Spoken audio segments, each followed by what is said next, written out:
Oi. Hello and welcome to Up All Night presents The Last Read with Greg. I'm Greg, and in this video, let's go over the first two issues of Rhonda Shear's new comic book series, Up All Night, with Rhonda Shear. So here I have issue 1 and 2, both signed by Rhonda, so thank you and shout out to you, Rhonda, for these. These are awesome, by the way. So let's go over issue 1 real quick, and then we'll go over issue 2. So here we have the cover of issue 1. Great cover there. Your favorite bedtime buddy, sizzle kisses and all, Rhonda Shear. And then we have the back here. Great art here on the back. I love the little picture there. And then this was written by Dan Hollifield and Anitra Biddix. Art by Tesco13, colorist Adam Gusowski, letterer Ray Dillon, cover art by Dave Acosta, and Tyrell Cannon, who is the colorist. So yes, there you guys have it. Great all around, great team all around here. And the story basically centers on Rhonda Shear at the Necronomic Comic Con.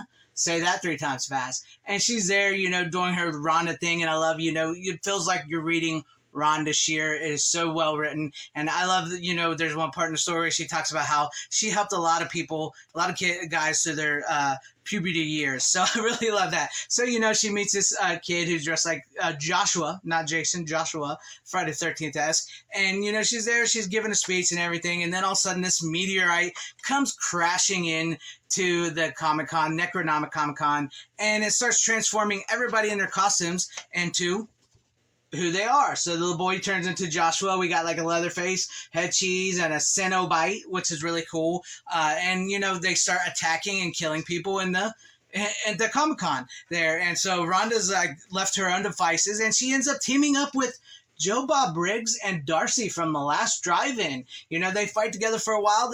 Joe Bob and Darcy take out Pigfoot. Pigfoot, and it's really awesome. It's a great scene, and then they are sadly whisked away by some tentacle monster there, and Rhonda is left on her own. And then Rhonda, the funny, good-looking, quick-thinking woman that she is, she discovers and deduces that it's not so much they're turning into their costumes, they're turning into who they believe. So she starts to believe that she's a superhero as she touches the meteorite. I'm a superhero. She touches the meteorite, and then, bam, we have Super Rhonda. To be continued. And then, of course, we have some Oliveri artwork here and stuff for you guys, so you can see that. It's so cool. This is one of my favorite images right there. I love that. I love that art there. This was a great first issue. It really sets up the story nicely into this new comic book world for Rhonda Shear. I really love the art. I really love the dialogue. And, I thought the story was great. And I love the fact that it was like a Necronomic Comic-Con. Very, a lot of references to horror movies if you're a horror fan. And, Hollywood Chainsaw Hookers is referenced. So it got that Rhonda Shear feel to it. And it just was a really fun read. Now let's go over to the second issue, which is done exclusively by Dan Hollifield and Tesco13 all around. And so we have the cover here, the first cover here of this issue here. And then we got the back. It's similar to the first issue there, but now there's blood splatter everywhere. And this basically picks up where the story ends with a quick little rundown from Multiversal Studios with Rhonda there, talking about, she got the job, and she tells the story real quick, goes over what happened in the last issue.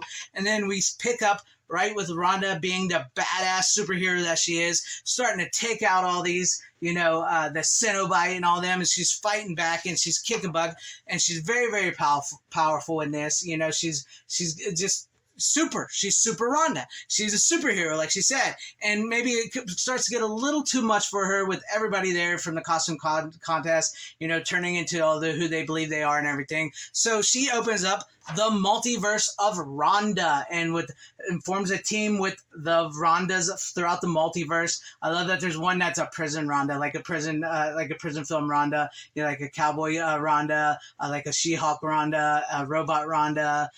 Just it's really great and powerful Rhonda, like like Power Girl, equipped with the necessities as well to be a powerful Rhonda. And so she sort of assembles them very much great. You know, some great one-liners here. Oh, there was one line in this that I really, really liked that Rhonda said. And it was about the Care Bears, the Care Bear stare. And a lot of people don't realize that first Care Bears movie was a little dark. So I love the little reference to the Care Bears there. But anyways, back to the story here.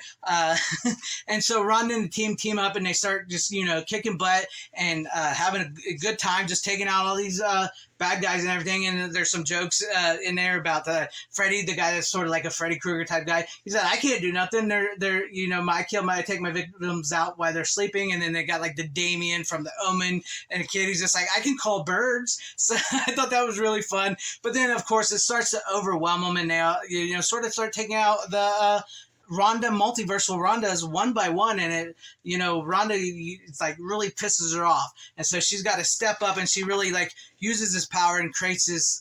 It's just how powerful she is, and she decides she's going to bring it all to one world. And I love that how they close off the multiverse story in this, because everybody's doing multiverse characters, you know, can be overdone.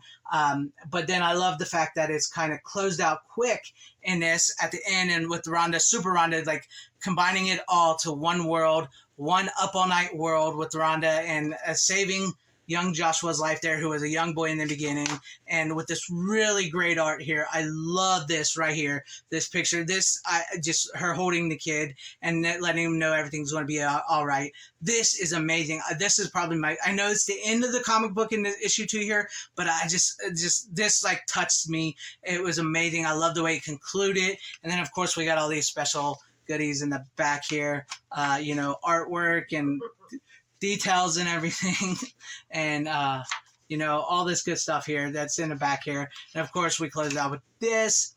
It's really great. A really great comic book. I really enjoyed the second issue.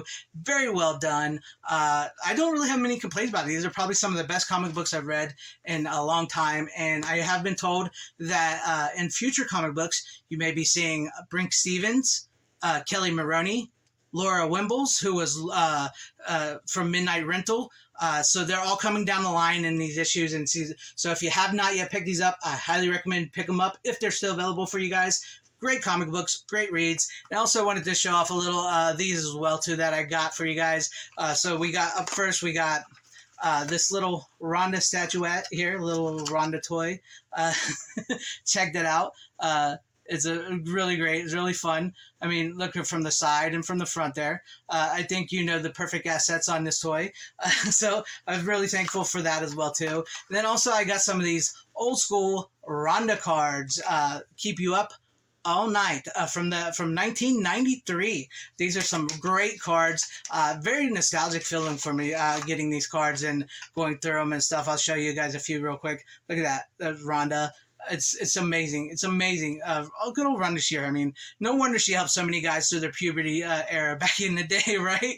Right? But these cards are amazing. I think they're still available to buy. So if you can get a hold of them, I would definitely get a hold of them. But that's it for me for this last read. Make sure you get the comic books. They're really great reads. Thank you for the cards. Thank you for the little toy. And I don't know about you, but I think I'm going to go and have myself a little alone time as I go through my Rhonda cards. My God, those are some big lollipops. Yeah, I'll see you guys later. Can I have your autograph, Mr. Hollyfield?